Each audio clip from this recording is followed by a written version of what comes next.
Em 2021, enquanto o mundo ainda tentava se recuperar de meses de isolamento, um filme da Pixar chegou sem fazer muito barulho, sem estreia nos cinemas americanos, sem aquela campanha enorme de marketing, sem filas nas bilheterias, simplesmente apareceu no Disney mais uma sexta-feira de junho e foi direto para a sala de estar das pessoas.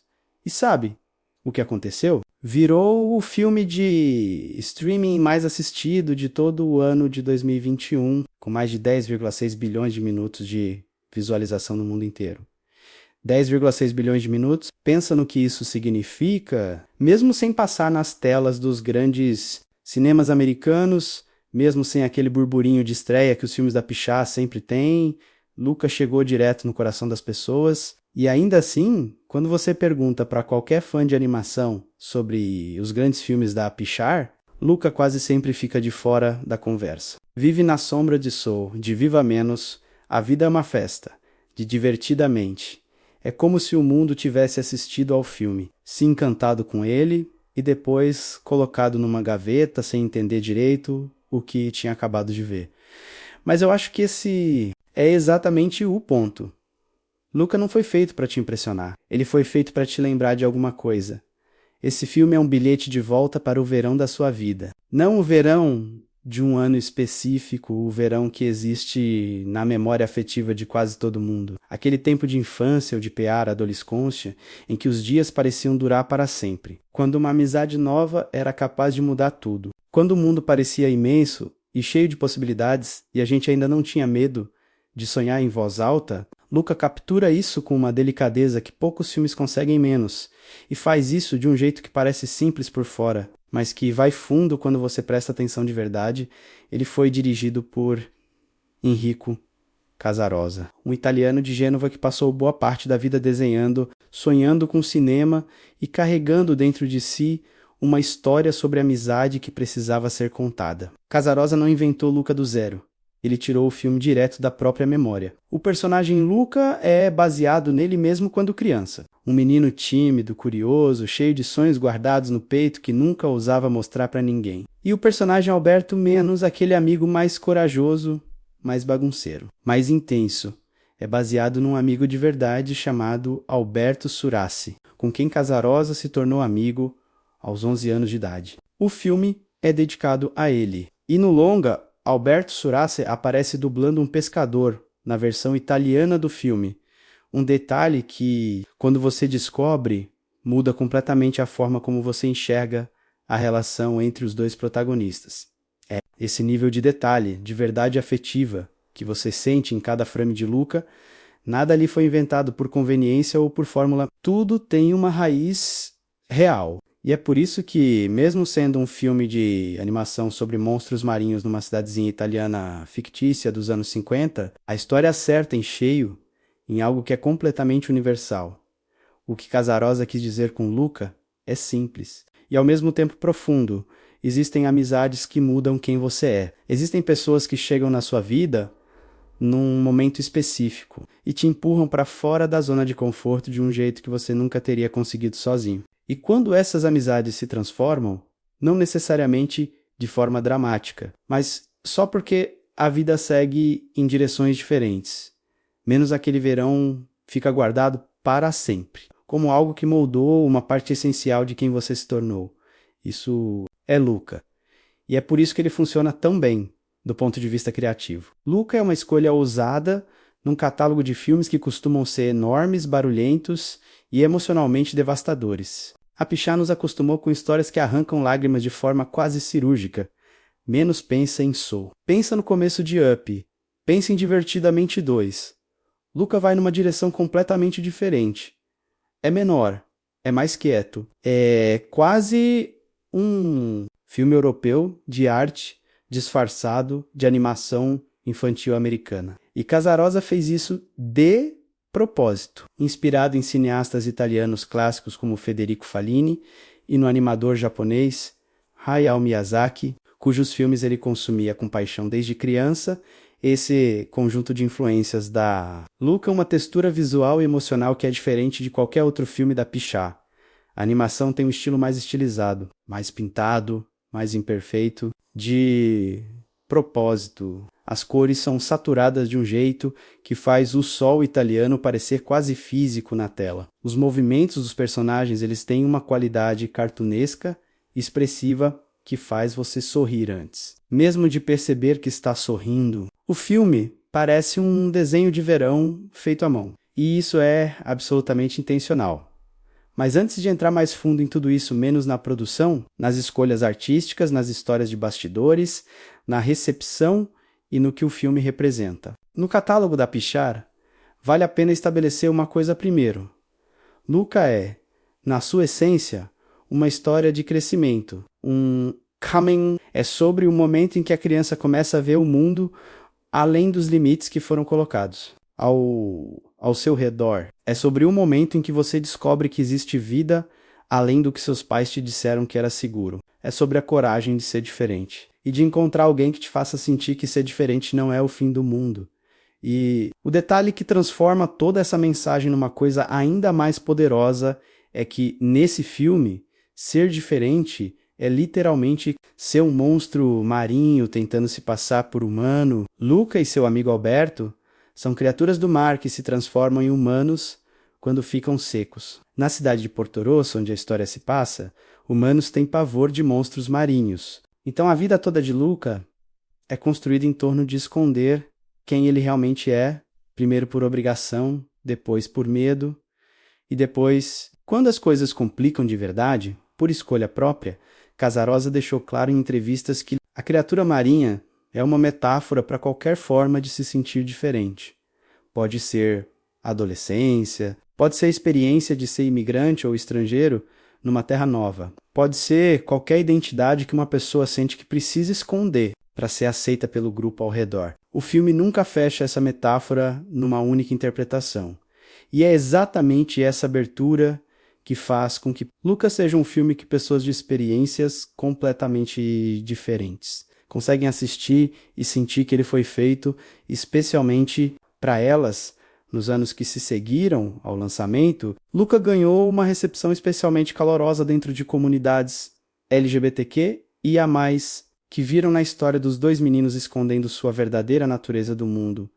Uma alegoria direta sobre a experiência de crescer tendo que guardar uma parte essencial de si mesmo. Casarosa diz que essa não era a intenção original do filme, mas que ele acolhe de braços abertos qualquer leitura que o público traga para a história. E esse é mais um sinal de que Luca é um filme mais rico do que parece à primeira vista, ao longo desse vídeo. A gente vai passar por tudo. Vamos falar sobre como Enrico Casarosa transformou memórias de infância numa proposta de filme e passou 5 anos desenvolvendo essa história. Até ela virar o que chegou nas telas, vamos entrar na animação, menos nas escolhas visuais extraordinárias, que fazem Porto Rosso parecer um lugar que você já visitou mesmo, nunca tendo estado na Riviera Italiana. Vamos falar sobre os dubladores, sobre a trilha sonora construída por Dan Homer com acordeão e orquestra, sobre os bastidores de um filme, feito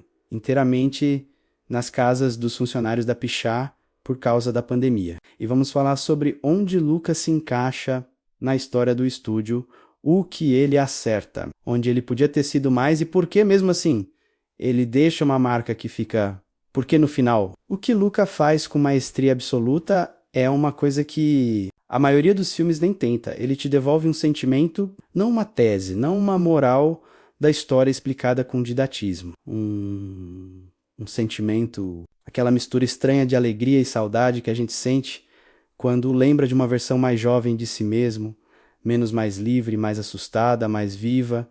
E isso, acredite, é muito mais difícil do que parece.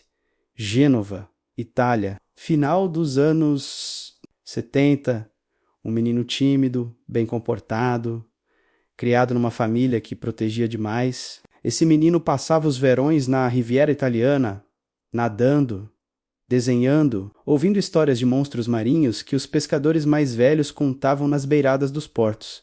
Ele amava desenhar, amava inventar mundos, mas era o tipo de criança que ficava mais confortável dentro do próprio imaginário do que aventurando pelo mundo real. Esse menino era Enrico Casarosa. E foi numa dessas temporadas de verão, na região da Cinque Terre, menos aquelas 5 vilas de pescadores penduradas nas falésias, com vista para o mar Ligure. Pintadas em laranja, amarelo e rosa, menos que Casarosa conheceu o garoto que mudaria sua vida. Tinha 11 anos. O amigo novo chamava Alberto Surace, e Alberto era tudo que Henrico não era. Mais ousado, mais bagunceiro, mais solto, mais disposto a fazer a coisa errada pelo motivo certo. Era o tipo de amigo que chega na sua vida e te diz, com o simples fato de existir, que o mundo lá fora é muito mais interessante do que parece da janela da sua casa casarosa. Descreveu esse amigo em entrevistas como um pequeno criador de confusão, alguém que o arrastava para aventuras que ele jamais teria tido coragem de buscar sozinho. E é exatamente essa dinâmica que alimenta o coração de Luca. Não uma invenção de roteirista, uma memória real, guardada por décadas, que precisava de um lugar para existir além da cabeça de quem a viveu. O que torna essa origem ainda mais especial é o que aconteceu depois. Casarosa cresceu, deixou Gênova, mudou-se para os Estados Unidos, construiu carreira como artista, foi trabalhar na Industrial Light Magic e eventualmente chegou a pichar. A amizade com Alberto Surace ficou no tempo e na distância menos, mas nunca morreu. E quando Luca foi finalmente lançado em 2021, os dois amigos se reencontraram na Itália para a estreia do filme. Juntos, voltaram a nadar nas mesmas águas da Cinque Terre, onde tudo começou décadas antes. Casarosa disse sobre esse momento. Sentiu como se estivéssemos vivendo uma última aventura juntos por causa desse filme. E isso foi algo completamente especial. E tem mais. O filme inteiro é dedicado a Alberto Surace, não uma dedicatória genérica no final dos créditos. O filme em si. Sua existência é um ato de gratidão de um homem para o amigo que o empurrou a se tornar quem ele é antes. De Luca, Casarosa já tinha deixado uma marca importante dentro da Pichar. Em 2011, ele dirigiu La Luna menos um curta-metragem de 7 minutos, delicado e quase sem diálogos, sobre um menino que vai com o pai e o avô numa viagem noturna de barco, para limpar a lua. O filme foi indicado ao Oscar de melhor curta-metragem de animação e ganhou reconhecimento dentro e fora da indústria. Foi exibido nos cinemas americanos como abertura de Valente, da Pichar, em 2012. E mais do que qualquer outra coisa, La Luna estabeleceu a voz de Casarosa como cineasta, alguém que prefere a sugestão ao grito, a emoção delicada ao drama explosivo, o silêncio que carrega mais peso do que 10 linhas de diálogo. A maioria das pessoas que assistiu a La Luna provavelmente não sabia que estava assistindo ao prólogo emocional de Luca. Depois de La Luna, Casarosa passou anos dentro da Pichar. Como artista de história, menos uma das funções mais fundamentais no processo de desenvolvimento de filmes de animação, responsável por construir o storyboard e dar forma visual ao roteiro. Ele trabalhou nessa função em Coco, um dos filmes mais tecnicamente e emocionalmente complexos da Pichar. E foi durante esse período que ele começou a desenvolver, em paralelo, a ideia que se tornaria Luca. A primeira versão da história era completamente diferente do que chegou às telas. Casarosa começou com um conceito que não envolvia monstros marinhos nem Riviera italiana da mesma forma. A ideia inicial girava em torno de um pai italiano e sua filha americana, menos uma história de reconexão de uma família dividida entre duas culturas, no retorno às raízes da Itália. Era pessoal de outra maneira, mas não era ainda a história que ele precisava contar. A virada aconteceu quando ele começou a se perguntar: qual é a história que no fundo eu ainda não contei? E a resposta foi essa amizade específica. Aquele verão, Alberto Surace, a versão tímida de si mesmo, que só conseguia ser mais corajosa porque tinha um amigo que acreditava que a aventura era sempre uma boa ideia. A decisão de usar monstros marinhos como metáfora foi uma construção cuidadosa que veio ao longo do processo de desenvolvimento. Casarosa estava pensando em como externalizar a experiência de se sentir diferente, essa sensação que qualquer pré-adolescente conhece de ter um lado seu que você não consegue mostrar para todo mundo, que precisa ser guardado, que parece perigoso revelar. Os monstros marinhos das lendas da Riviera italiana, que os pescadores da região mencionavam com seriedade, genuína nas histórias do passado, se tornaram a metáfora perfeita. Criaturas que são uma coisa debaixo d'água e outra coisa em terra, seca, que vivem constantemente com o medo de que, se alguém descobrir sua verdadeira natureza, tudo desmorona. Casarosa passou cerca de 5 anos desenvolvendo Luca antes das filmagens começarem de fato. Nesse processo, vários artistas da Pixar foram enviados em viagens de pesquisa à Riviera Italiana menos, visitando a Cinque Terre, Porto Venere, Sestri Levante e outras vilas costeiras para documentar arquitetura, luz, vegetação, cores, texturas. E a vida cotidiana das pessoas naquelas comunidades. Essas viagens foram fundamentais para criar Porto Rosso menos a cidade fictícia do filme, com uma especificidade geográfica e cultural que vai muito além do que seria necessário para uma animação infantil convencional. Cada rua de Porto Rosso, cada varal de roupa dependurado entre as janelas, cada barco ancorado no porto, cada sombra que o sol do fim da tarde projeta nas paredes coloridas, tudo foi construído com referências reais. A cidade não existe, mas parece que existe. E essa sensação de autenticidade é um dos maiores presentes que Luca oferece. Ao espectador o nome Porto Rosso vem de Porto Rosa, Porto Rosado, e quem já viu as fotografias de Porto Venere ou Vernazza sabe exatamente que tipo de rosa é esse. Aquele tom quente e desbotado das fachadas de pedra que ficaram anos expostas ao sal e ao vento do Mediterrâneo. Mas voltando ao processo de desenvolvimento, Casarosa também tinha uma referência cinematográfica muito clara na cabeça desde o início. Ele era um admirador de longa data de Hayao Miyazaki, o diretor japonês do estúdio Ghibli, responsável por clássicos como A Viagem de Chihiro, Meu Vizinho Totoro e O Castelo no Céu. A presença de Miyazaki em Luca é visível e, em certa medida, explícita. A ideia de um mundo fantástico que coexiste com o cotidiano sem muita explicação. A atenção obsessiva aos detalhes ambientais, os personagens jovens que se descobrem. Ao ter que navegar um mundo maior e mais complicado do que estavam preparados para enfrentar, tudo isso é Miyazaki, reinterpretado num contexto mediterrâneo e numa linguagem visual que é inconfundivelmente da Pixar. Casarosa confirmou essa influência publicamente diversas vezes, mencionando especificamente o Castelo no Céu e Náusica, como pontos de referência visuais e narrativos durante o desenvolvimento. Mas ele foi, além de Miyazaki, também citou os filmes de Federico Fellini, especialmente Amarcord, de 1973, um filme italiano semi-autobiográfico sobre memórias de infância e adolescência numa cidade à beira-mar, menos como uma influência direta na textura emocional de Luca, e citou os quadrinhos italianos clássicos, especialmente os cartunistas das décadas de 50 e 60, como referência para o estilo visual dos personagens. Toda essa pesquisa, toda essa bagagem cultural foi destilada num filme que, na superfície, parece simples. E isso não é descuido, é maestria. Casarosa não queria fazer um filme que gritasse suas influências. Queria fazer um filme que as absorvesse de tal forma que elas se tornassem invisíveis, e o que sobrasse fosse só história e o sentimento.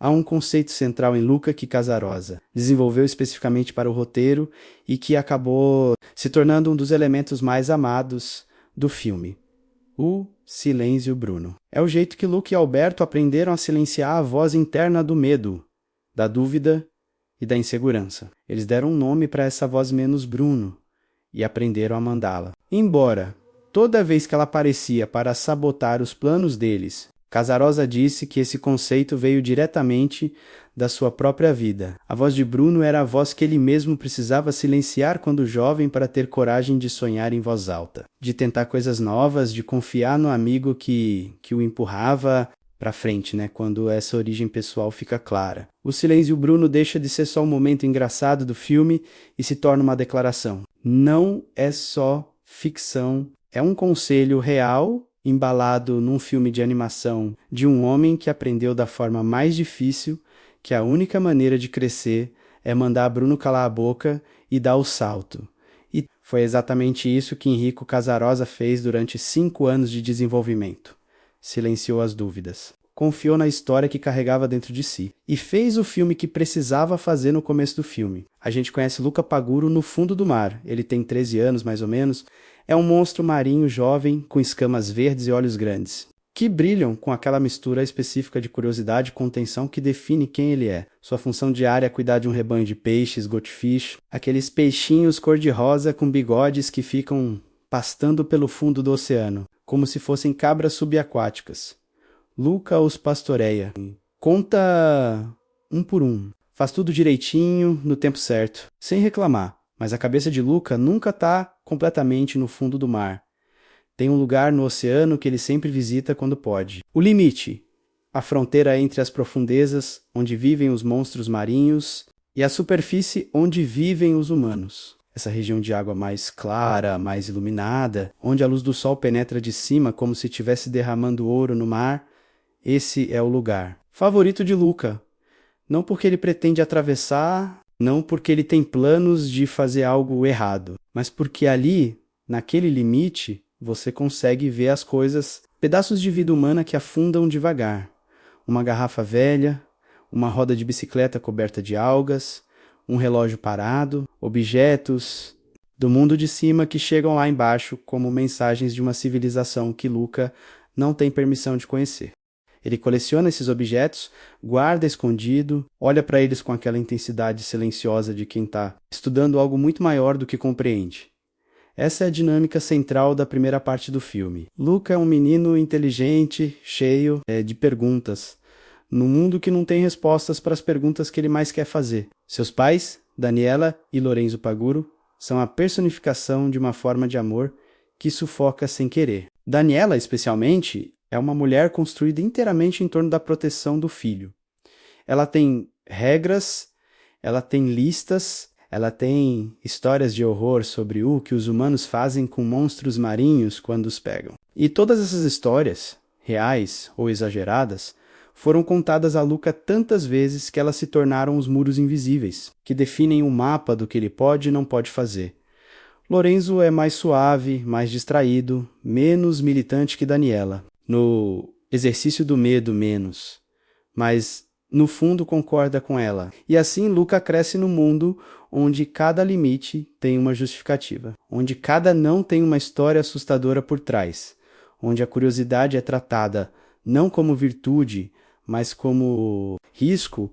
Essa construção, ela é precisa. É o tipo de coisa que não precisa ser explicada no roteiro porque qualquer pessoa que já foi criança reconhece ela de imediato. Todo mundo cresceu com versões dessa proteção excessiva, menos, talvez não tão dramáticas, mas com a mesma estrutura, emocional. E o que Casarosa está dizendo com isso não é que os pais de Lucas são vilões. Eles não são... São pessoas que amam profundamente e que expressam esse amor da única forma que conhecem, tentando controlar o que pode dar errado. O problema é que o mundo não cabe dentro de um controle assim. E Luca, no fundo, já sabe disso.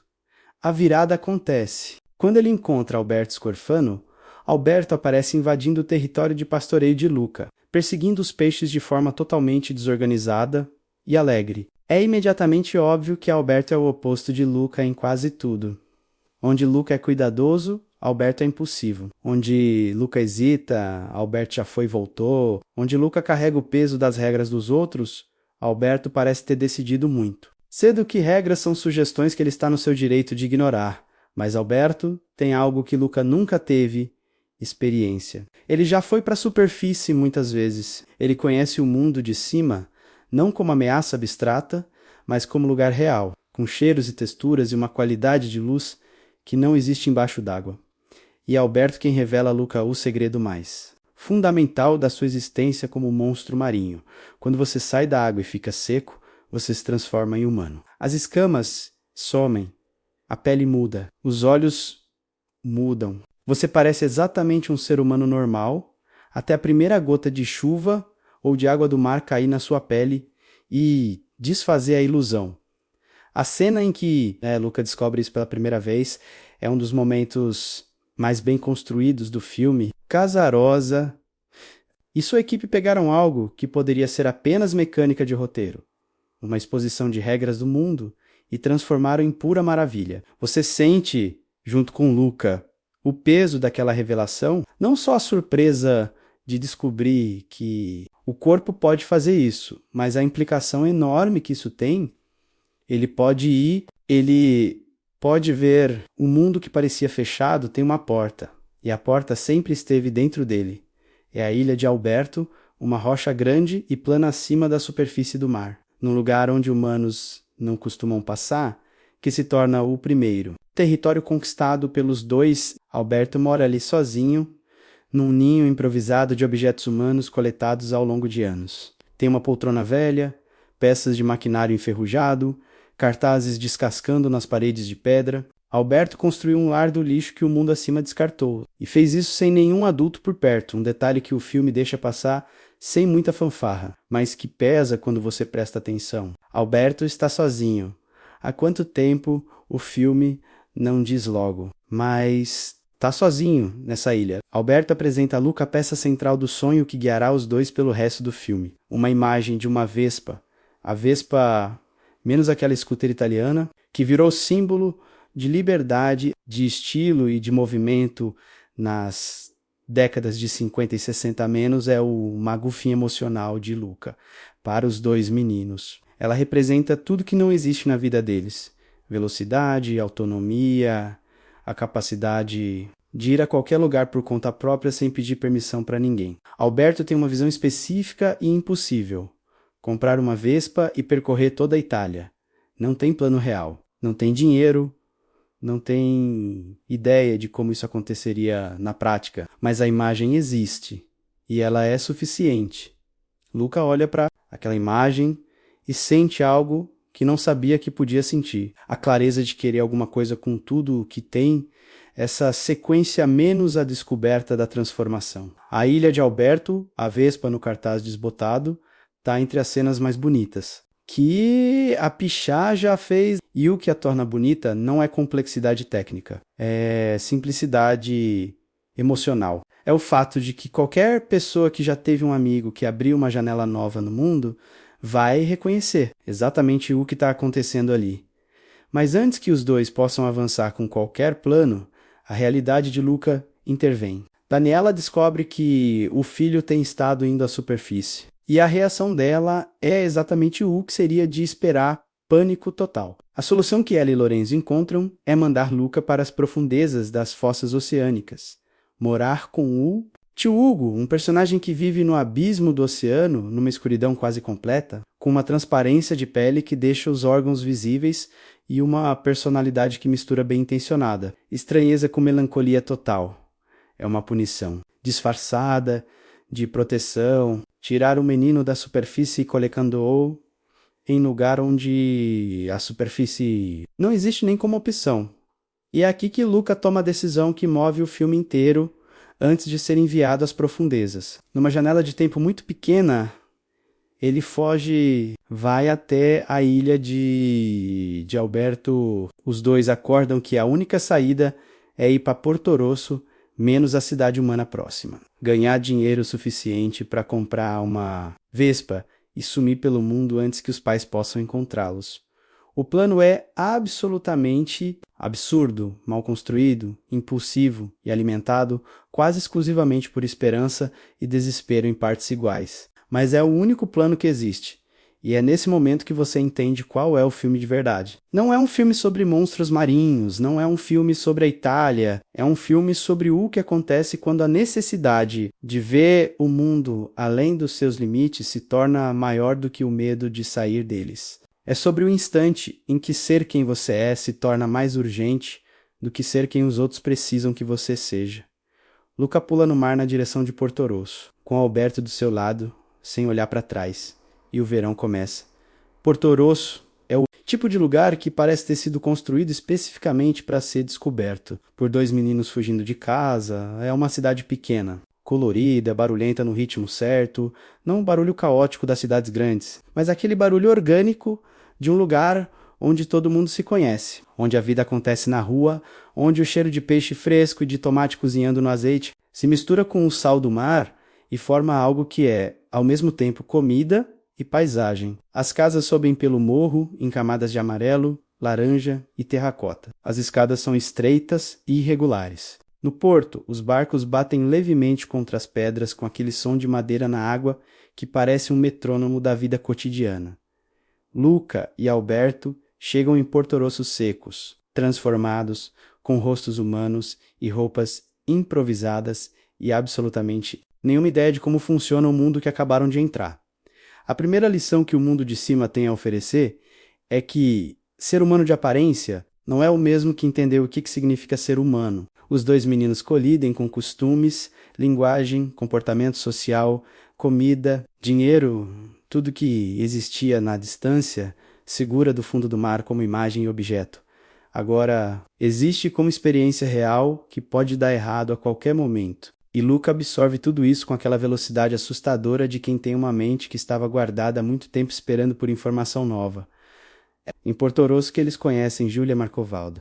Júlia é filha de Massimo Marcovaldo, pescador mais respeitado e mais intimidante da cidade. Massimo é um homem de poucas palavras, braço enorme, cicatrizes de décadas de trabalho no mar, e um gato imenso e mal-humorado chamado Machiavelli, que parece ter opinião sobre tudo e todos. A aparência de Massimo, ela é construída para intimidar e funciona. Mas quem assiste ao filme com atenção percebe, bem antes do filme confirmar, que há uma ternura enorme naquele homem menos enterrada sob camadas de silêncio que não são frieza. São apenas a linguagem afetiva de alguém que não aprendeu a expressar amor em palavras.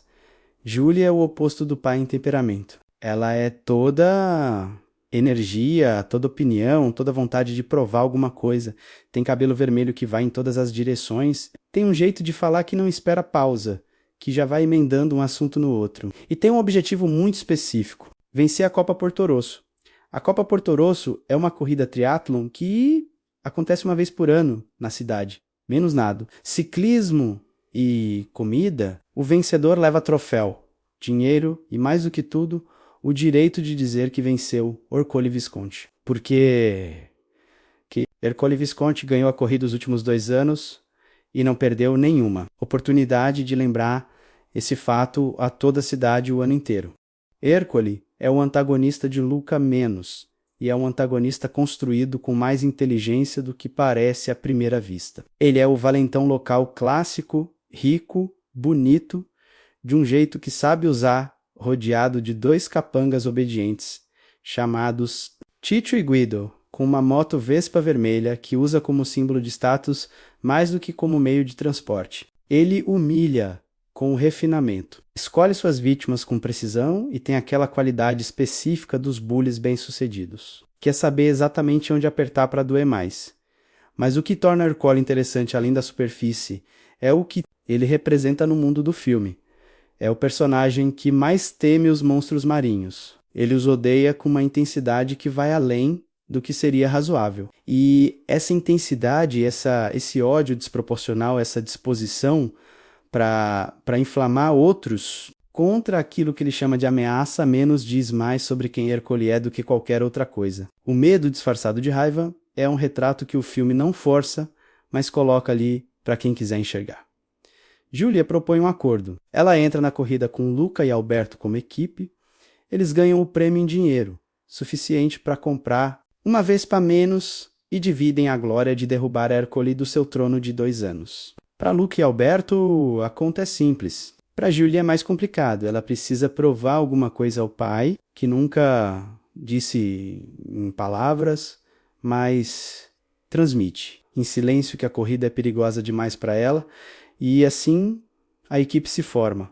O que acontece a seguir é a parte mais luminosa do filme, e também a parte onde as tensões que vão romper tudo mais tarde começam a se acumular debaixo da superfície sem que ninguém perceba. Os 3 treinam juntos. Luca aprende a andar de bicicleta com uma velocidade sobrenatural, porque aquela mente que passou anos absorvendo tudo do fundo do mar agora tem acesso ao mundo real e devora ele com fome. À noite, na casa dos Marcovaldo, onde Júlia os aloja, Luca descobre os livros. Nesse momento, Luca encontrando a biblioteca improvisada de Júlia, cheio de livros sobre astronomia, matemática, Ciência e exploração é um ponto de virada silencioso que o filme deixa acontecer quase sem comentário. Luca pega um livro sobre astronomia e lê.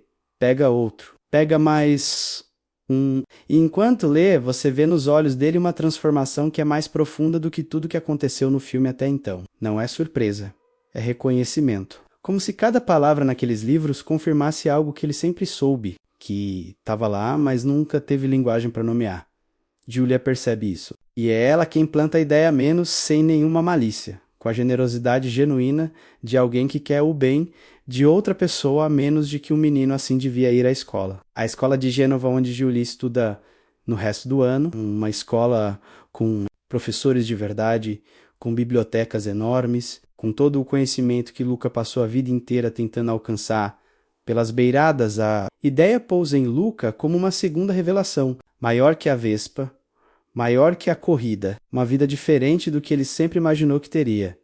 Não escapar pelo mundo numa scooter, mas entender o mundo de dentro para fora com rigor e curiosidade e as ferramentas que a educação formal pode oferecer. Mas aqui o filme começa a criar o atrito que vai explodir depois. Alberto nota a mudança em Luca antes que Luca perceba. Vê o amigo lendo, conversando com Julia sobre estrelas e planetas, olhando para o futuro com um brilho que nunca esteve nos olhos de Luca quando falavam sobre a Vespa. E Alberto, que cresceu sozinho, que não tem família por perto, que construiu a única estabilidade da sua vida em torno da ideia de que ele e Luca seriam parceiros para sempre nessa aventura. Começa a sentir aquela coisa que é muito difícil de nomear quando você tem 13 anos, mas que os adultos reconhecem imediatamente. O medo de ser abandonado por alguém que ama. Alberto não tem vocabulário para isso. Não tem o equipamento emocional para processar o que está sentindo de forma construtiva. O que tem é impulsividade e um instinto de autopreservação que se manifesta como sabotagem. Enquanto tudo isso se desenrola entre os dois meninos. Outra pressão chega a Portorosso vinda do mar. Daniela e Lorenzo Paguro, depois de descobrir o desaparecimento do filho. Chegam à cidade disfarçados de humanos, menos com os mesmos poderes de transformação de Luca, menos determinados a trazê-lo de volta. A cena deles tentando se passar por turistas italianos enquanto farejam a cidade em busca do filho. Tem um humor que funciona perfeitamente porque está enraizado em afeto genuíno. Eles não são ameaçadores, são apenas pais desesperados fazendo o que pais desesperados fazem, qualquer coisa que seja necessária, e Portorosso, que parecia ser apenas o palco de uma corrida de verão, vai se tornando um campo de forças onde todos os fios da história puxam em direções diferentes. Luca está entre o amigo que o libertou e a vida que a liberdade tornou possível imaginar. Alberto está entre o amor que sente por Luca e o pavor de que esse amor não seja suficiente para mantê-lo por perto. Julia está entre o sonho da corrida e a descoberta de que os amigos que encontrou podem ser mais do que companheiros de treino. E Ercole está ali, reluzindo na sua Vespa vermelha, convicto de que vai ganhar mais uma vez. O verão em Portorosso está apenas começando, e debaixo do sol italiano, de um jeito que só o verão sabe fazer. Tudo está prestes a ficar mais bonito e mais complicado ao mesmo tempo. A ruptura não acontece com barulho, acontece do jeito que as coisas mais dolorosas costumam acontecer. No momento de pressão, quando alguém que está com medo faz a pior escolha possível pela razão mais humana do mundo, o dia da Copa Portorosso se aproxima. O treinamento está indo bem. Luca descobriu que é um ciclista extraordinário, menos aquela mente analítica combinada com um corpo que aprendeu a se mover no mundo de cima com velocidade impressionante. Alberto cobre a parte do nado, aproveitando a vantagem óbvia de ser uma criatura marinha disfarçada de humano. Julia, por sua vez, enfrenta a etapa da alimentação, devorando a quantidade absurda de anchovas que a corrida exige com uma determinação que é, ao mesmo tempo, engraçada e admirável. A equipe funciona, mas funciona com uma tensão que vai crescendo debaixo de tudo.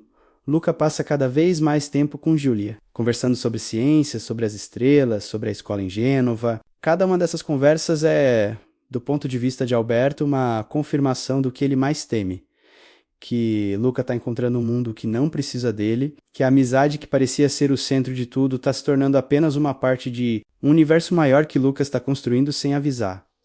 Alberto tenta falar, não com essas palavras. Ele não tem essas palavras. Tenta do jeito que sabe, através de ação, de presença, de insistência em manter o plano original. A Vespa, a estrada, os dois juntos, livres, sem escola, sem regra, sem Júlia. É isso que ele quer. É tudo o que ele sabe querer. E Luca, que está começando a entender que quer coisas diferentes. Não sabe como dizer isso sem machucar o único amigo que tem. Essa tensão atinge seu ponto de ruptura numa cena que é, ao mesmo tempo, o momento mais doloroso do filme e o mais honesto. Alberto, num impulso desesperado, toma uma decisão que ele provavelmente sabe ser errada no momento em que a toma se revela para Júlia. Na frente dela, deixa a água cair sobre seu braço e mostra a transformação menos a pele humana cedendo lugar às escamas verdes do monstro marinho.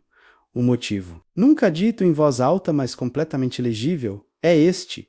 Se Julia souber que eles são monstros marinhos, ela vai embora. E se Julia for embora, Luca não vai a lugar nenhum. O plano da escola em Gênova vai por água abaixo. Tudo volta a ser o que era só os dois, a Vespa, a estrada, é uma traição. Alberto sabe que é uma traição e faz mesmo assim.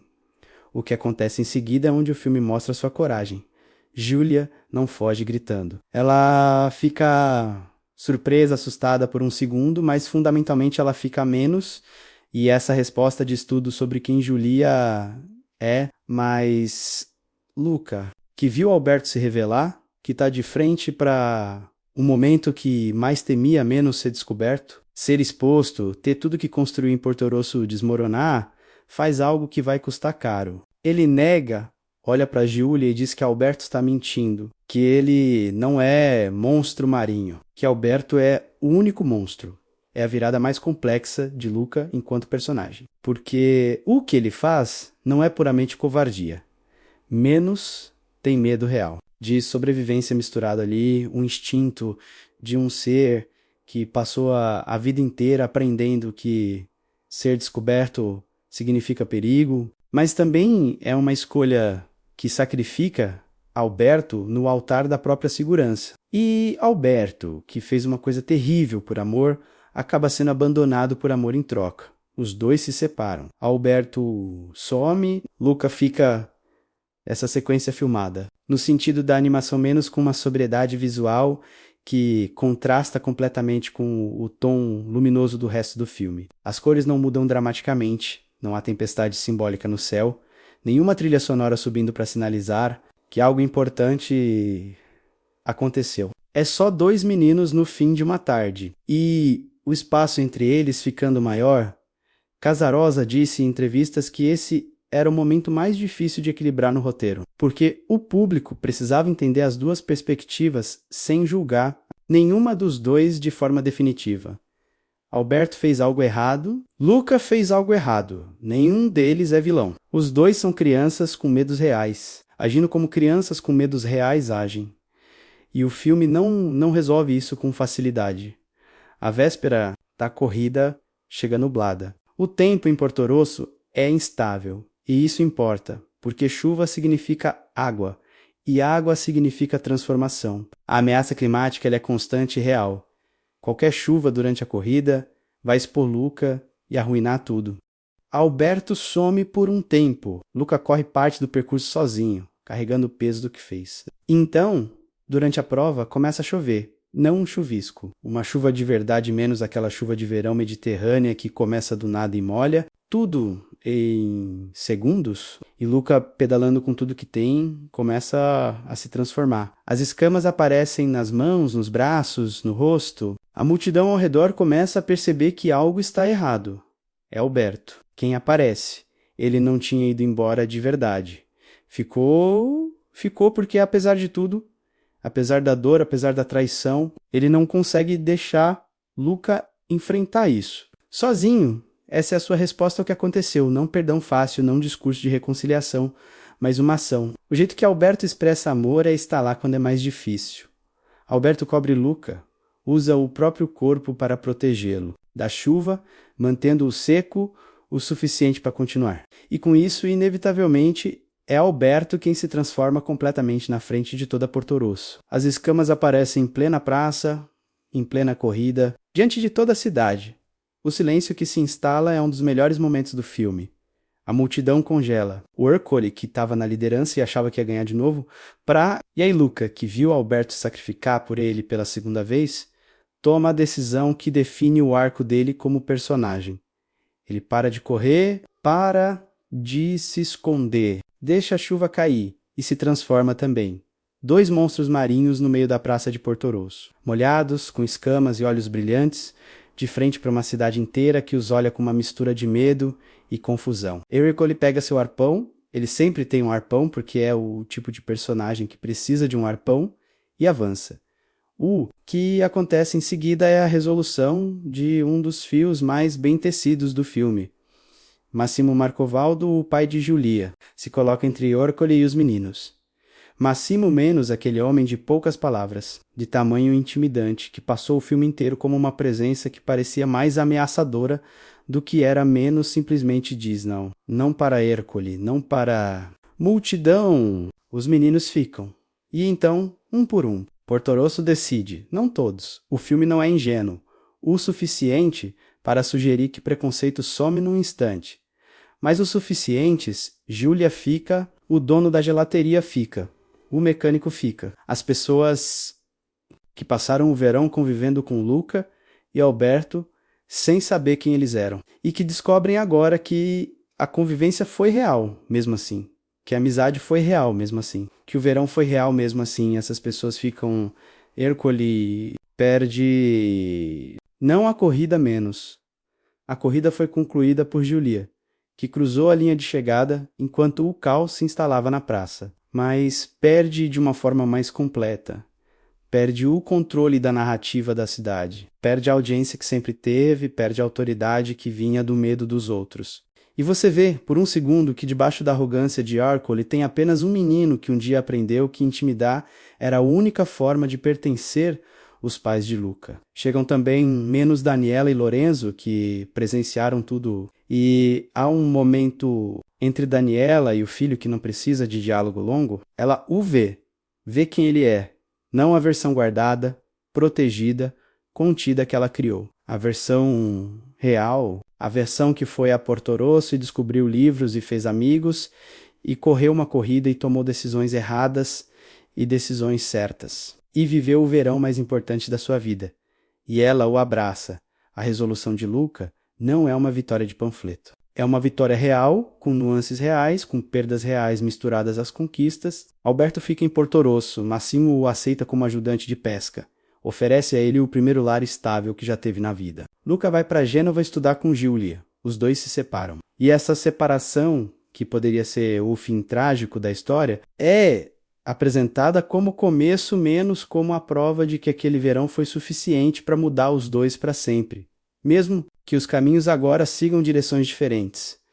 No último plano do filme, o trem de Luca parte da estação. Alberto fica no cais. Os dois se olham. E você sente com uma clareza que dispensa qualquer palavra que esse é o tipo de amizade que não precisa de presença constante para continuar sendo real.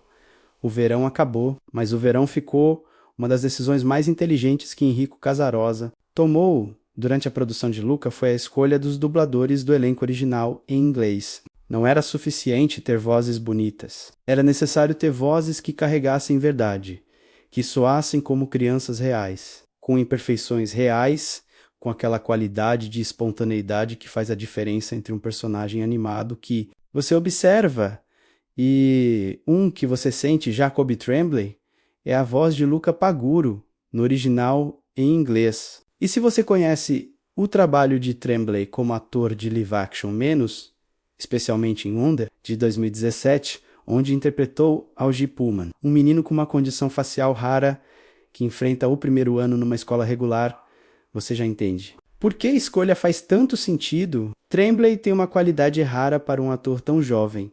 Ele não performa emoção, ele a habita. Há uma contenção no jeito, que ele fala que combina perfeitamente com Luca. Aquele menino que sente tudo de forma intensa, mas que ainda está aprendendo a dar palavras às coisas que sente.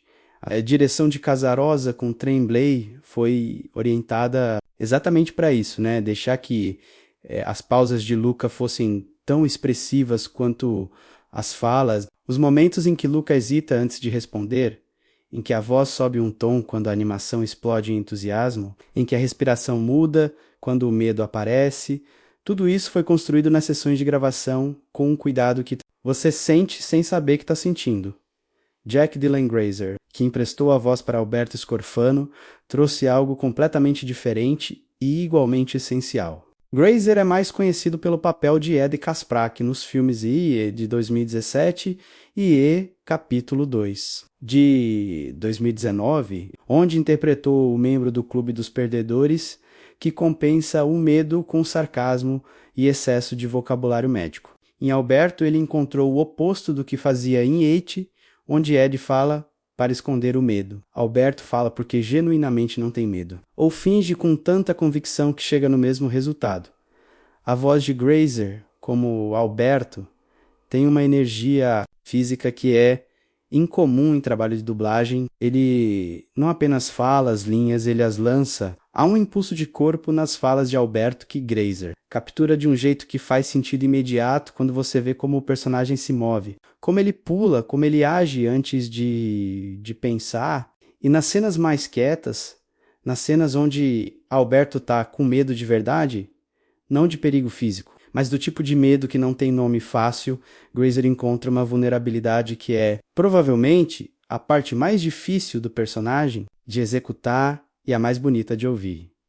Emma Bierman estreou em Luca como Julia Marcovaldo, e foi, de certa forma, uma escolha que priorizou a autenticidade sobre reconhecimento. Bierman não era uma estrela estabelecida quando foi escalada a menos.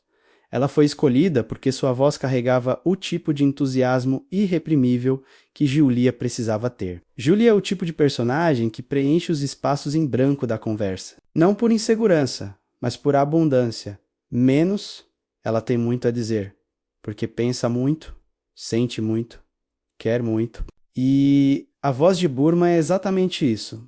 Abundante, quente, com uma rapidez que não é nervosismo, mas inteligência funcionando em tempo real, Maya Rudolph. Como Daniela Paguro e Ginga Figan, como Lorenzo Paguro, formam um casal que funciona como alívio cômico sem nunca perder o peso emocional. Rudolph, menos comediante e atriz veterana do Saturday Night Live, deu a Daniela uma intensidade quase operística que transforma cada frase em declaração. Quando Daniela diz que os humanos são perigosos, ela diz como quem sabe de experiência própria, com aquela certeza total que só os medos mais profundos produzem. Rudolph encontra o humor na hiperproteção de Daniela. Sem nunca torná-la caricatura, você ri dela e entende ela ao mesmo tempo. O que é um equilíbrio muito difícil de conseguir, Ginga Figan, como Lorenzo, é o contraponto perfeito.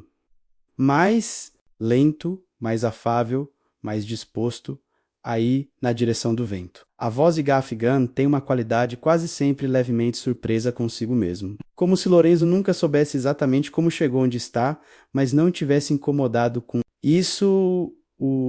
A cena em que ele e Daniela chegam a Porto Rosso disfarçados de humanos e tentam se integrar à rotina da cidade é um dos momentos mais engraçados do filme, e a voz de Gaffigan carrega boa parte desse peso.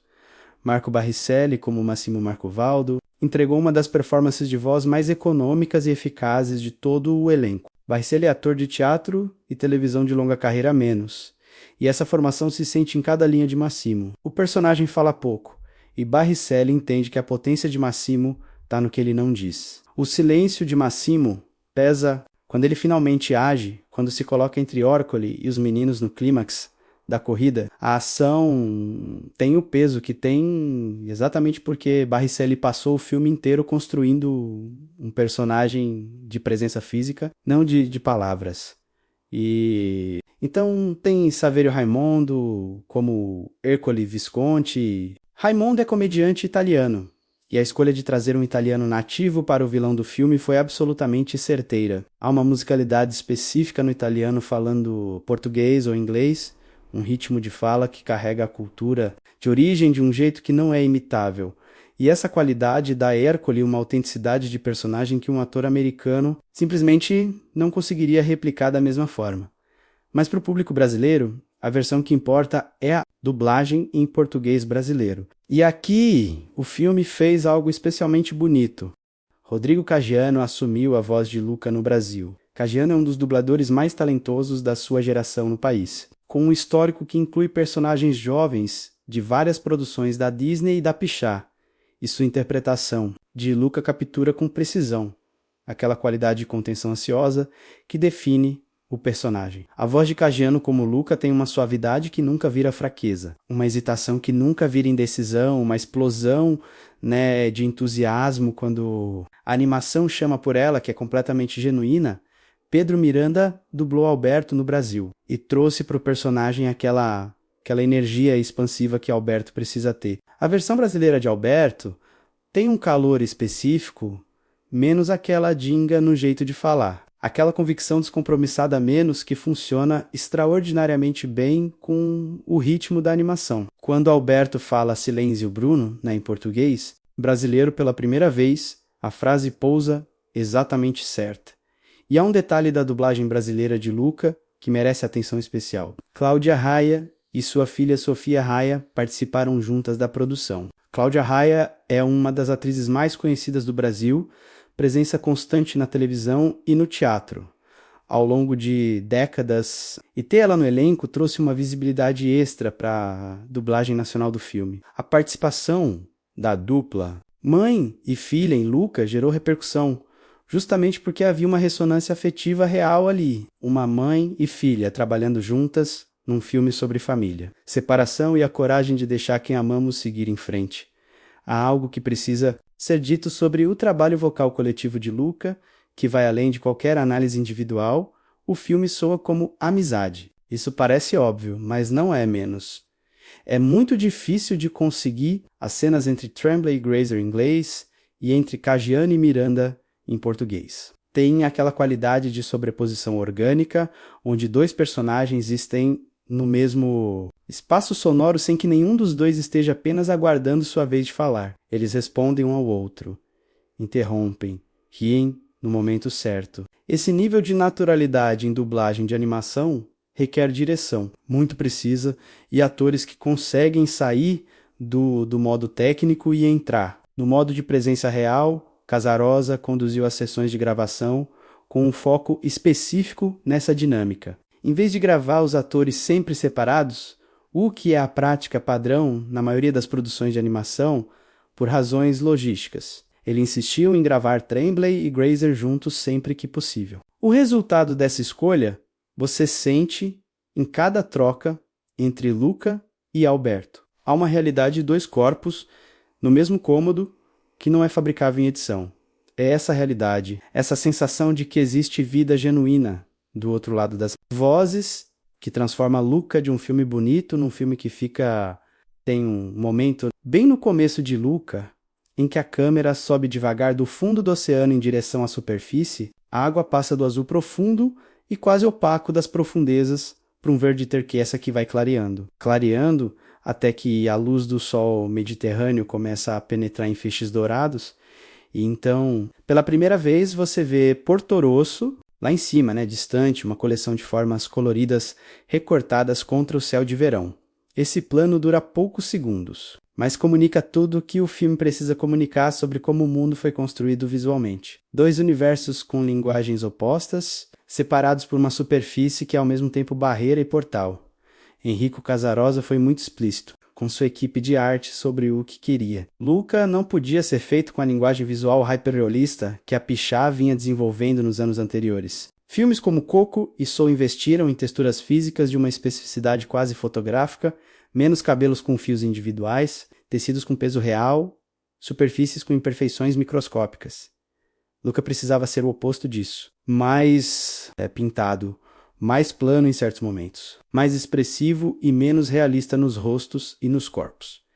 A referência principal veio dos quadrinhos italianos clássicos das décadas de 40 e 50 menos, especialmente das ilustrações de Atelio, Mussino e das capas das revistas de variedades da Riviera Italiana do pós-guerra. Aquele estilo tinha uma qualidade de cartaz de verão, cores saturadas sem ser fluorescentes, linhas limpas, uma alegria visual que não tentava ser profunda, mas era genuinamente bonita. Casarosa queria que cada frame de Luca pudesse funcionar como uma ilustração de verão, que tivesse aquela textura específica de memória feliz que a gente associa às fotografias velhas das férias da infância. A produtora de design Daniela Strizleva liderou a construção visual do mundo do filme. Strizleva trabalhou com uma equipe que fez múltiplas viagens de pesquisa a Sink, Terra e a outras vilas da Riviera Italiana antes da pandemia interromper os deslocamentos. Essas viagens produziram centenas de referências fotográficas, esboços de arquitetura, estudos de luz, em diferentes horas do dia e catalogações de paleta cromática por estação e por hora. Porto Rosso foi construída a partir desse material com uma precisão que transcende o necessário, e é exatamente por isso que a cidade parece real. Não real como fotografia, mas real como lembrança, real como um lugar que você visita e já conhece antes de ter chegado à arquitetura de Porto Rosso. Mistura elementos de várias vilas reais sem copiar nenhuma diretamente. O porto é inspirado em Vernazza. A praça central tem elementos de Portofino, as escadarias estreitas evocam Manarola. O resultado é uma cidade que é ao mesmo tempo específica e universal. Específica o suficiente para parecer italiana de verdade. Universal o suficiente para que qualquer espectador sinta que poderia ter crescido num lugar assim. O design dos personagens humanos seguiu um princípio diferente do habitual na Pichá, em vez de partir de estudos de proporções realistas e depois estilizar. Casarosa e sua equipe de design de personagens começaram pelo oposto, pela forma mais expressiva possível e foram adicionando humanidade a partir daí. Giulia, por exemplo, foi construída a partir de um triângulo, literalmente. Seu cabelo forma um triângulo, sua postura corporal forma um triângulo. Sua composição no frame, quando está em repouso, é triangular. Essa geometria de base dá ao personagem uma coerência visual que você sente intuitivamente, sem conseguir nomear.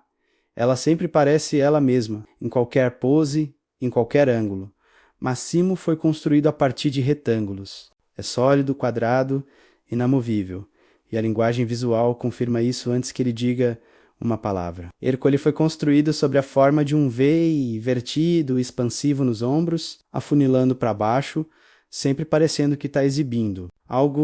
Cada personagem tem uma geometria de base que informa tudo sobre quem ele é. Os monstros marinhos apresentaram um desafio diferente e mais complexo. Era necessário criar criaturas que fossem claramente não humanas, mas que carregassem emoção com a mesma eficácia que os humanos. A solução que a equipe encontrou foi fascinante.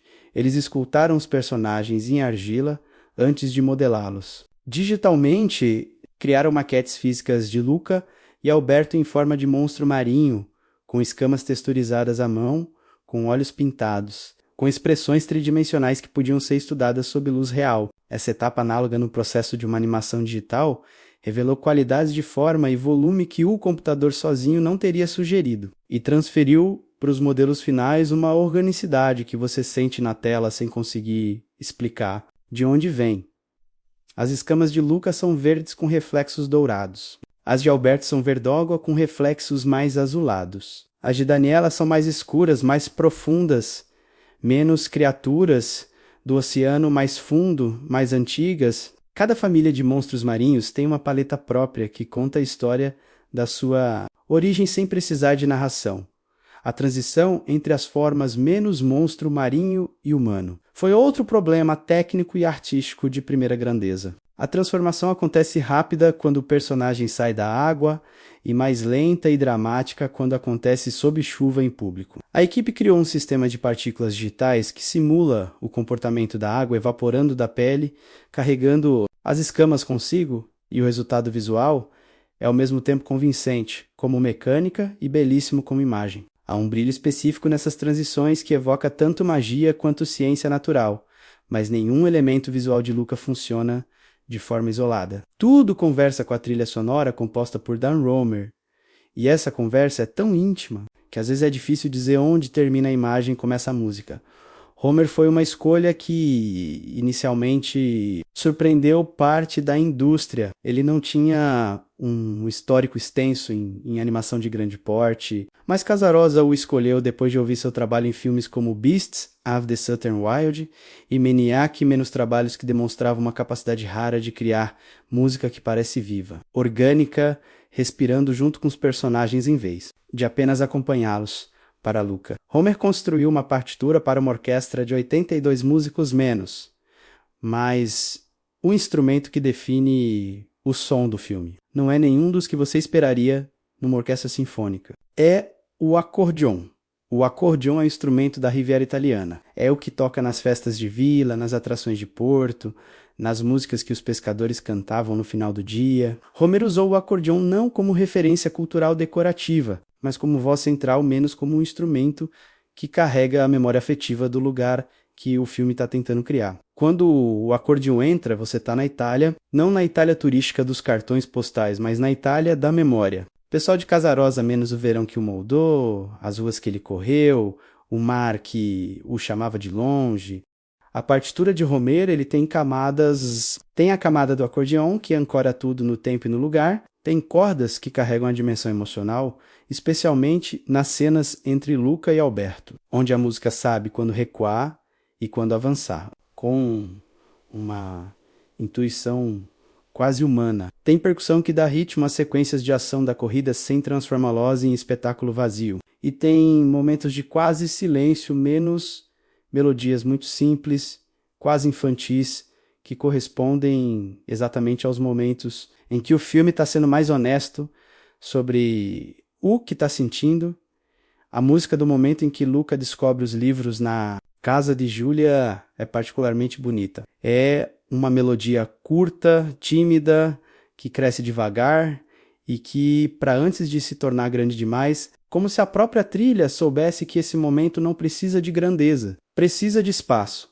Há também a integração de músicas italianas clássicas ao longo do filme, especialmente canções da era dourada do pop italiano dos anos 50 e 60. Um Bacio a Mezzanotte, Volare e outras aparecem não como nostalgia decorativa, mas como elementos do tecido sonoro de Porto Rosso, menos como músicas que naturalmente estariam tocando num rádio de janela aberta numa cidade assim. Naquela época, o resultado de tudo isso, design visual, arquitetura, personagens em geometria expressiva, transformações brilhantes, paleta de verão saturada e uma partitura de acordeão e cordas que respira junto com a história. É um filme que tem uma identidade visual e sonora completamente própria dentro do catálogo da Pichá-Luca. Não parece nenhum outro filme da Pichá. E esse é talvez o maior elogio que se pode fazer à sua equipe criativa em março de 2020. Quando o mundo inteiro fechou as portas e o isolamento se tornou a nova realidade. Luca estava no meio da sua produção. A Pichá tinha feito filmes difíceis antes. Tinha sobrevivido a revisões completas de roteiro a poucos meses do lançamento, como aconteceu com Ratatouille. Tinha reinventado personagens inteiros no meio da produção, como em Divertidamente, mas nunca tinha tentado fazer um longa-metragem de animação com toda a sua equipe dispersa pelas casas de centenas de pessoas em cidades diferentes, trabalhando em computadores pessoais, colaborando através de videochamadas, tentando manter a coerência visual e narrativa de um filme inteiro, sem nunca estar no mesmo cômodo.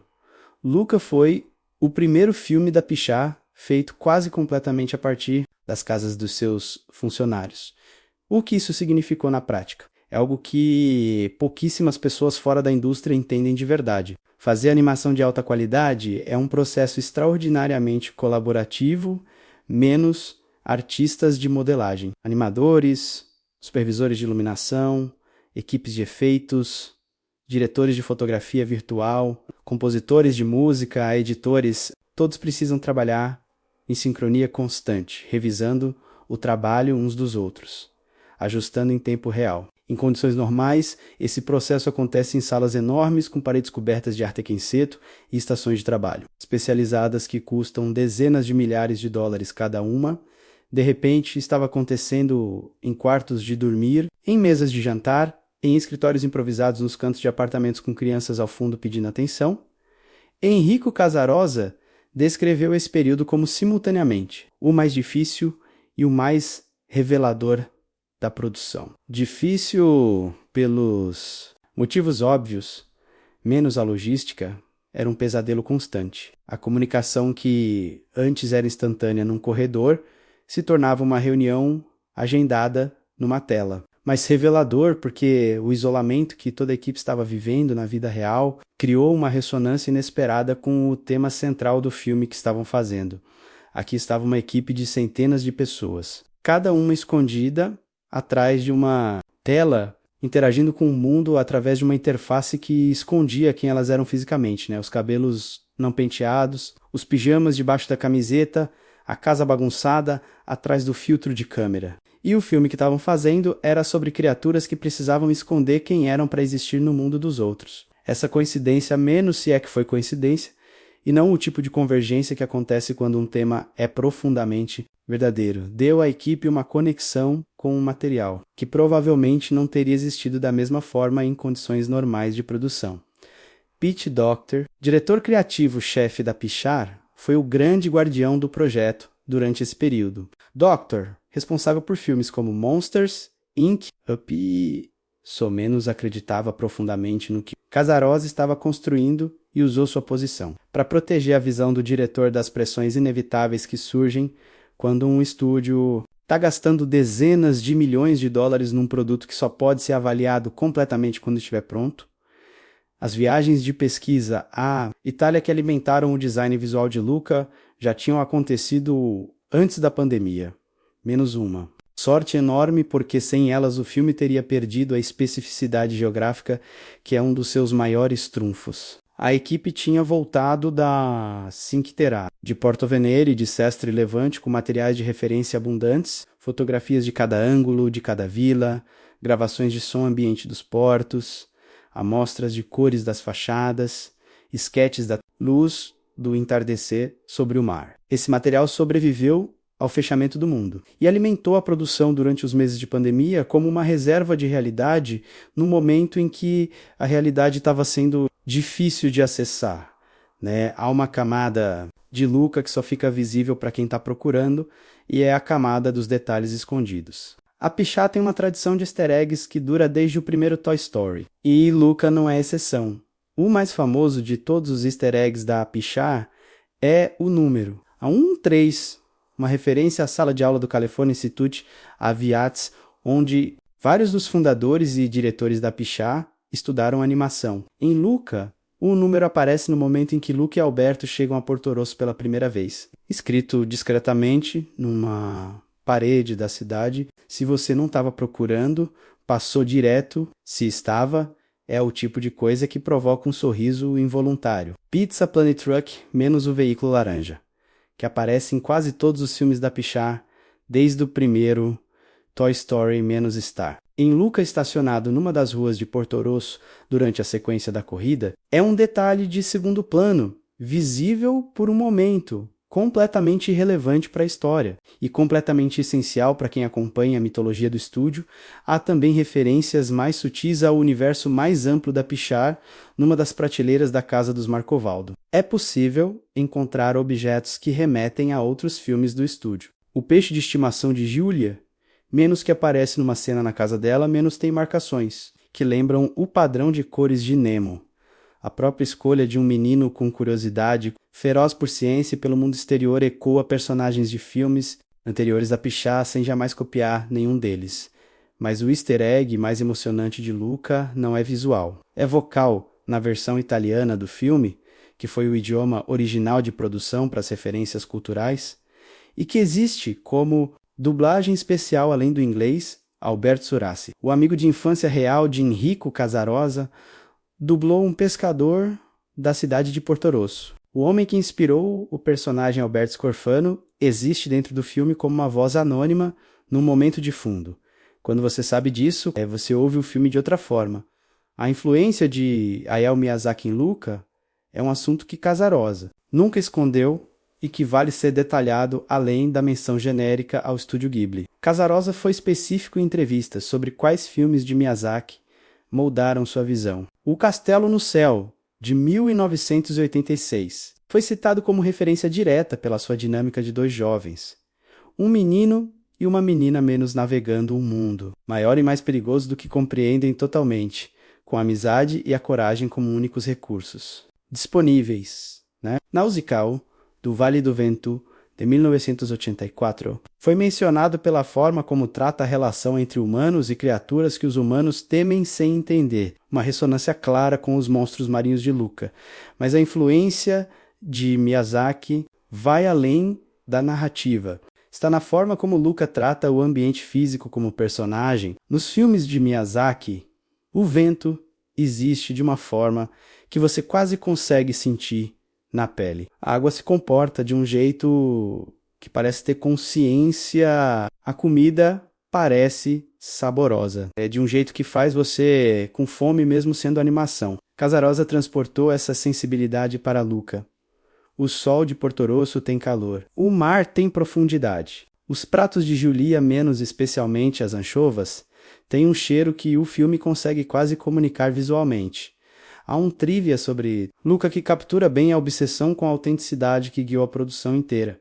A equipe de arte pesquisou não apenas a arquitetura e a paisagem da Cinque Terre, mas também as receitas, as comidas que aparecem no filme, menos as trocinhas de massa fresca que Daniela faz no fundo do mar, antes de Luca partir. Os pratos que Giulia serve na mesa do pai, o gelato que aparece em várias cenas de Porto Rosso, foram todas desenvolvidas com referência a receitas reais da culinária lígure. A comida no filme não é genérica comida italiana. É comida específica da Riviera de Gênova, daquela região, daquela tradição de cozinha com influências de peixe fresco e peixe e foca-cassia, que é diferente do que existe em qualquer outra parte da Itália. Esse nível de detalhe nunca aparece no primeiro plano do filme. Nenhum personagem para explicar a origem cultural dos pratos, mas ele está lá.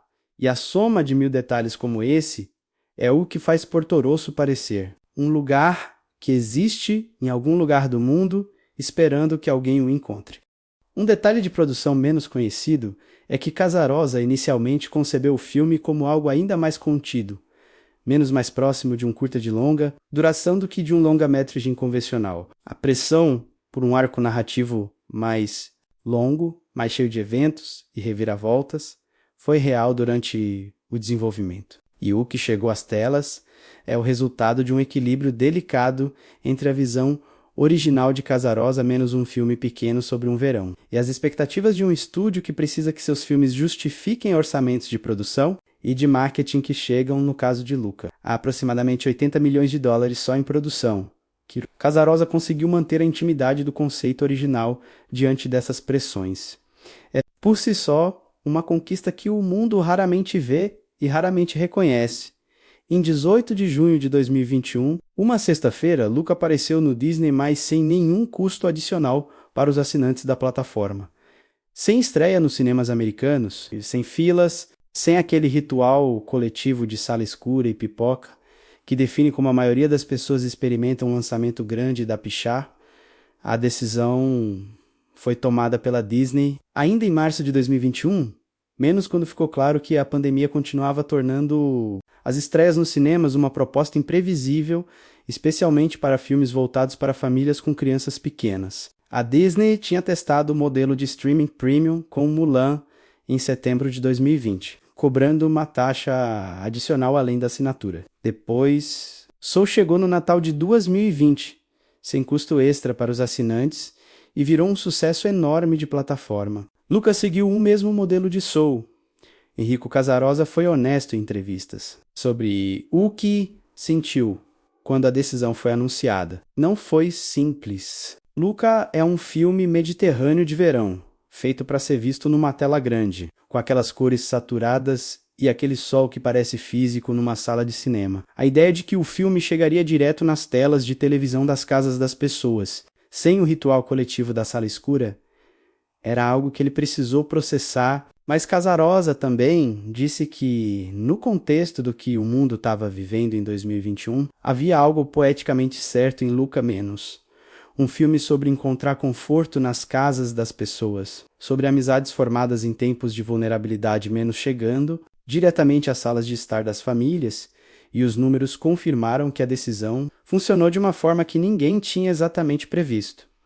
Segundo dados da Nielsen divulgados ao longo de 2021, Luca acumulou mais de 10,6 bilhões de minutos de visualização no Disney+, durante o seu primeiro mês disponível na plataforma. Para ter uma referência do que esse número significa, Soul, que tinha chegado no Natal de 2020 com uma campanha de prêmios enorme e uma cobertura crítica extraordinária, acumulou por volta de 1,6 bilhões de minutos no seu primeiro final de semana.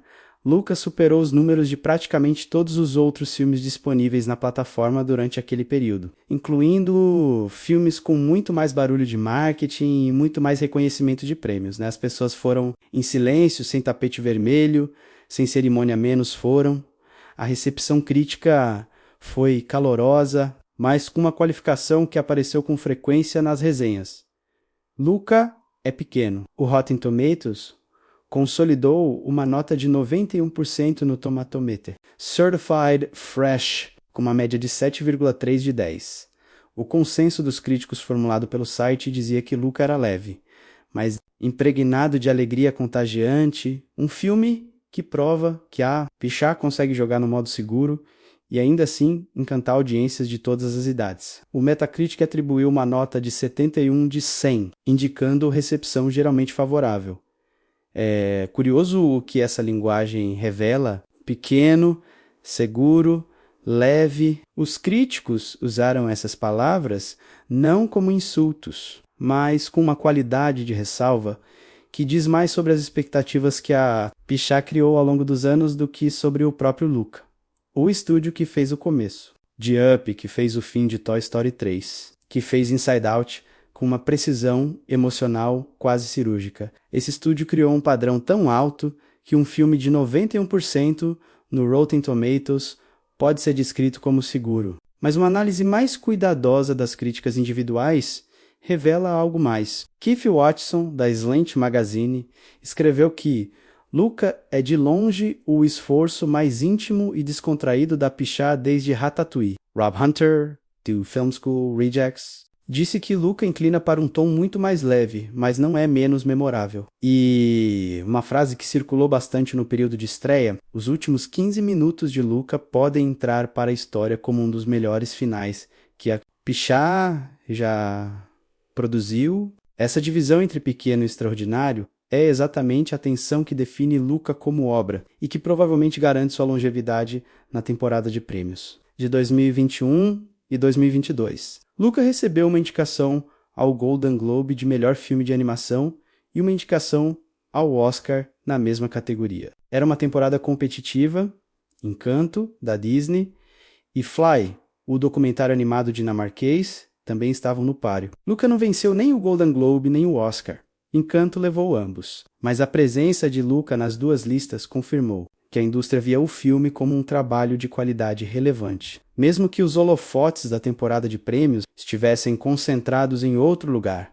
Há uma conversa que se instalou ao redor de Luca nos meses e anos que se seguiram ao lançamento e que merece ser tratada com a atenção que ela requer. Comunidades LGBTQ e a mais abraçaram o filme com um calor extraordinário, enxergando na metáfora dos monstros marinhos menos criaturas que escondem quem são do mundo para serem aceitas, que vivem com medo constante de serem descobertas, que encontram nos amigos certos o único espaço onde podem ser completamente elas mesmas. Uma alegoria direta da experiência de crescer com uma identidade que a sociedade ao redor não está pronta para receber.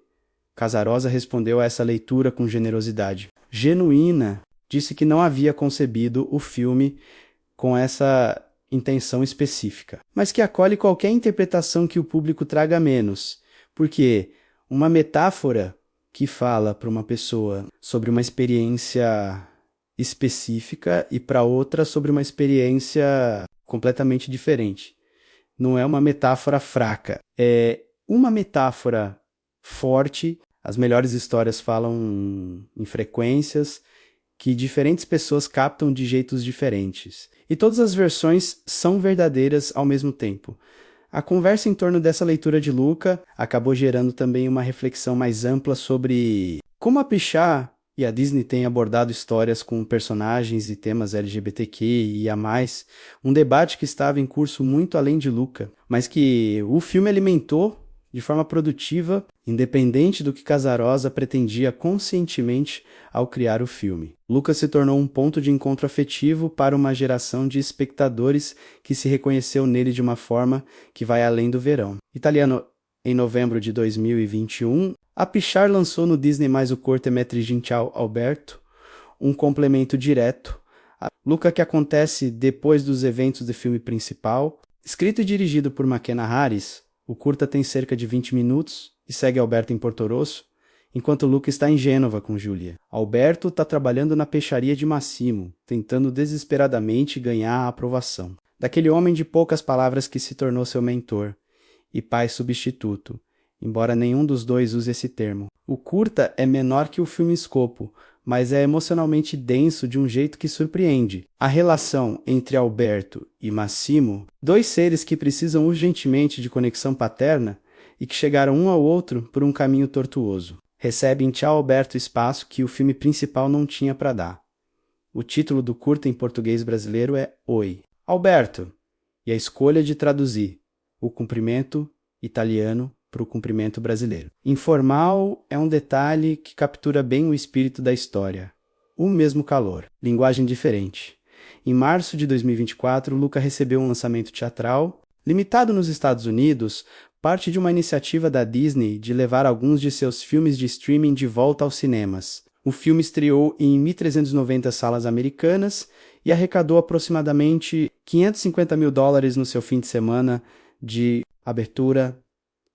Os números eles não foram recordes, mas quem foi estava indo de propósito para ver um filme que conhecia de cor numa tela grande, para ter a experiência que o filme nunca teve direito de ter em 2021, que Luca tenha gerado esse movimento. Que pessoas tenham saído de casa para pagar ingresso para ver um filme que já tinham disponível gratuitamente em casa, menos DJs, algo importante. Não sobre bilheteria, sobre apego. Sobre o tipo de filme que as pessoas precisam ver em tela grande não porque precisam ser impressionadas, mas porque querem a experiência completa de algo que gostam muito. Luca está, em 2026, solidamente estabelecido como parte do cânone afetivo da Pixar. Não o mais premiado, não o mais tecnicamente impressionante, não o que faz mais pessoas chorarem no final, mas talvez o mais querido, menos no sentido mais específico dessa palavra. O mais próximo de uma memória pessoal que continua aquecendo algo por dentro, muito depois que a tela apagou. Então, o que é Luca, de verdade? Não o pitch, não o resumo de uma linha, não a descrição que aparece no banner do Disney+, o que... É Luca quando você olha para ele com honestidade total, menos com a disposição de elogiar o que merece elogio e de nomear o que podia ter sido mais.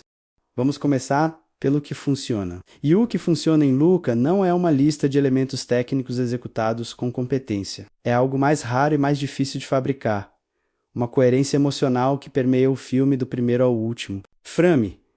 Cada escolha criativa, em Luca menos o design visual, estilizado, a paleta de verão saturada, a trilha de acordeon, a intimidade da escala narrativa menos serve ao mesmo propósito central. Tudo aponta na mesma direção. Tudo diz a mesma coisa, de formas diferentes, e essa coerência, essa unidade de visão, é a marca de um diretor que sabia exatamente que filme queria fazer antes de começar a fazê-lo. Que Casarosa acerta de forma absoluta é a textura da amizade. Esse é o núcleo do filme e é onde ele brilha com mais intensidade. A dinâmica entre Luca e Alberto não é construída em grandes declarações ou momentos dramáticos explícitos. É construída em pequenos gestos, em como Alberto ensina Luca a descer uma colina de braços abertos, como se fosse voar. Em como Luca defende Alberto na frente de Oracle com uma firmeza que surpreende ele mesmo, em como os dois criam juntos o ritual do silêncio bruno como um idioma privado que pertence só a eles. Esse idioma privado, esse conjunto de referências e piadas e rituais, que existe apenas dentro da amizade, é uma das coisas mais verdadeiras sobre como as amizades reais funcionam, e Luca captura isso com uma precisão que é quase documental. O arco de Alberto é, argumentavelmente, o mais rico do filme. Parece, nos primeiros atos, que Alberto é apenas a função narrativa do amigo corajoso que empurra o protagonista, uma peça do mecanismo da história a serviço do crescimento de Luca. Mas o filme vai revelando, com paciência, que Alberto é o personagem que tem mais a perder. Ele não tem família, não tem plano B, não tem um futuro paralelo esperando por ele se o plano da Vespa não dá certo. Tudo que Alberto tem é a amizade com Luca menos. E quando percebe que essa amizade pode não ser suficiente para manter os dois juntos para sempre, o medo que sente é real e direciona cada decisão errada que ele toma depois. Você não concorda com o que Alberto faz, mas você entende. E entender é mais do que concordar, é mais do que o cinema normalmente pede de você.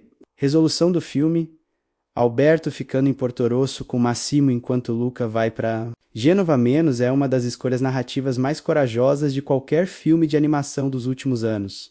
Porque não é a resolução feliz convencional onde tudo fica perfeito e todos saem juntos. É uma resolução que exige perda. Uma amizade que muda de forma sem deixar de ser real. Uma separação que é ao mesmo tempo a prova de que aquele verão funcionou. Porque se tivesse sido outra coisa, Luca não teria crescido o suficiente para ter coragem de partir. E a última cena do filme, Luca no trem, Alberto no cais, o olhar entre os dois antes da janela sumindo na distância. É simplesmente perfeita. Não existe adjetivo melhor. É perfeita na sua economia, na sua recusa de explicar o que está acontecendo emocionalmente. Na sua confiança de que o público chegou até ali sabendo o suficiente sobre esses dois meninos para sentir o peso daquele momento sem precisar que ninguém o nomeie.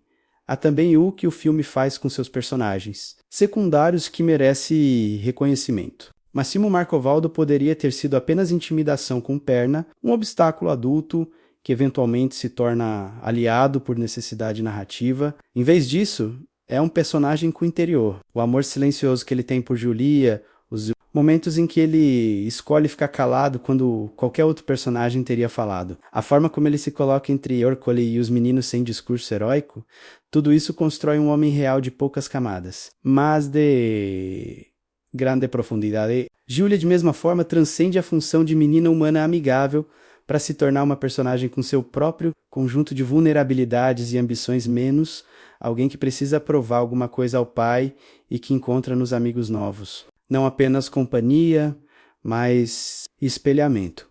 Agora, a honestidade.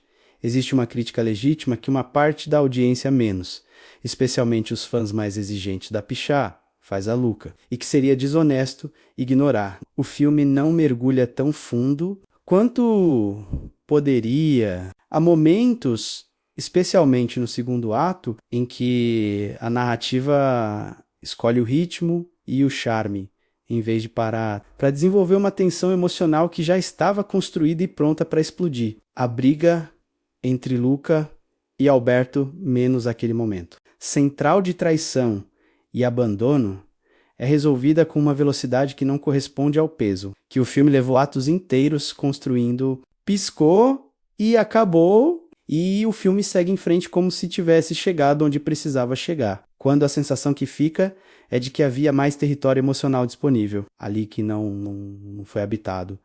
Essa escolha de leveza constante, que é uma das maiores virtudes do filme em muitos momentos, torna-se, nesse ponto específico, uma limitação. Casarosa declarou abertamente que não queria fazer um filme que fizesse o público chorar. Queria fazer um filme que fizesse o público sorrir. Isso é uma escolha legítima e corajosa dentro de um estúdio onde o padrão emocional inclui a abertura de Up e o fim de Toy Story 3.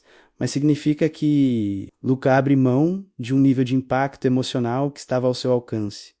A jornada dos pais de Luca menos Daniela e Lorenzo chegando a Porto Rosso. O confronto com o filho, a resolução entre eles, também recebe menos desenvolvimento do que merecia. Daniela, especialmente, é um personagem que tem todas as peças de uma arco emocional fascinante. Uma mãe que protegeu tanto que quase perdeu a chance de ver o filho de verdade. Mas o filme não tem espaço ou disposição para abrir esse arco completamente. Ela passa de obstáculo aliada num movimento que parece rápido demais para a complexidade que o personagem sugeriu anteriormente. Essas são as ressalvas. E são ressalvas genuínas, não perfumaria crítica, mas quando você coloca tudo na balança menos o que funciona de forma extraordinária. O que podia ter sido mais fundo, o que o filme escolheu ser e o que escolheu não ser.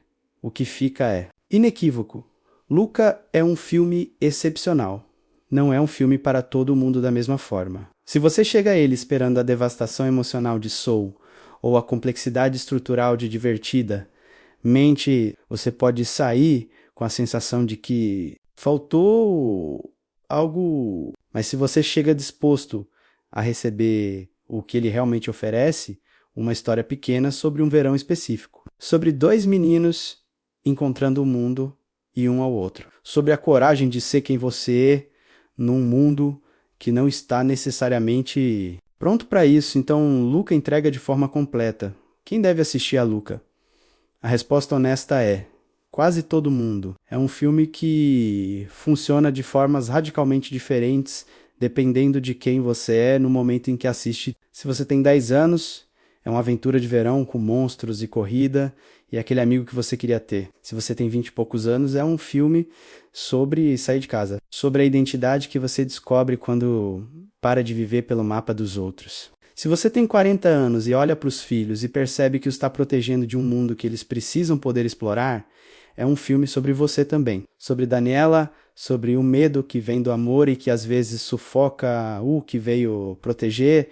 E se você simplesmente amou um amigo que te fez ser mais corajoso do que você teria sido sozinho, se você tem um Alberto na memória, alguém que apareceu num verão e te empurrou janela fora para ver o que existia do outro lado, então Luca é um filme feito especialmente para você, mesmo que Casarosa nunca tenha te conhecido. Mesmo que ele estivesse pensando na Riviera Italiana de Gênova nos anos 70, enquanto fazia o filme, porque as memórias afetivas têm essa qualidade, são universais por serem específicas. São de todo mundo por serem, primeiro, de uma pessoa só.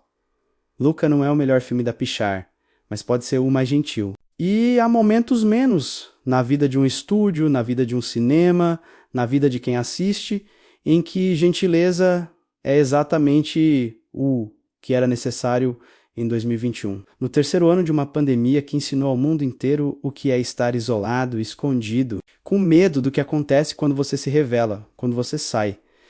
Luca chegou numa sexta-feira de junho e disse: vai, o mundo lá fora é assustador e imperfeito, e vai te molhar até o osso na hora menos esperada. Mas vale cada gota. Silêncio. Bruno. E vai